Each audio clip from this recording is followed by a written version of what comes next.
Hi hello everyone, আমি পূজা। আমার নতুন একটি ভিডিওতে তোমাদের সবাইকে অনেক অনেক স্বাগত। আশা করি তোমরা সবাই ভালো আছো, আর আমিও কিন্তু খুব ভালো আছি। আজকে আমি তোমাদের সাথে শেয়ার করব নিরামিষ খিচুড়ি আমি কিভাবে করি। এখানে অলরেডি মা সবকিছু আমাকে রেডি করে দিয়েছে।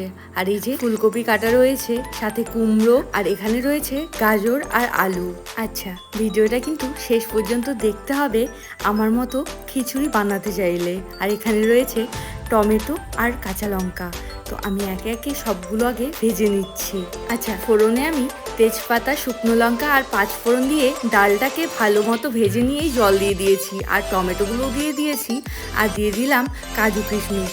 আর তারপরে একে একে ভাজা সবজিগুলো দিয়ে দিলাম। এই সোনা মুগ ডালটা ভালো মতো সেদ্ধ হয়ে যাওয়ার পর দিয়ে দিলাম তাতে ধুয়ে রাখা গোবিন্দভোগ চাল।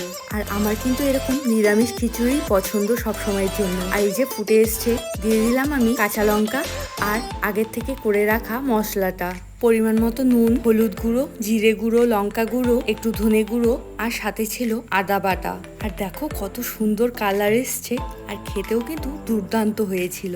এই নিরামিষ খিচুড়ির রেসিপিটা যদি তোমাদের ভালো লাগে, লাইক আর কমেন্ট করে দিও। আর তোমরাও কিন্তু এভাবে বাড়িতে ট্রাই করো। তারপর আমিও নিয়ে বসে পড়েছি গরম গরম খিচুড়ি, বেগুন সুন্দরী, পটল ভাজা আর পাঁপড় ভাজা।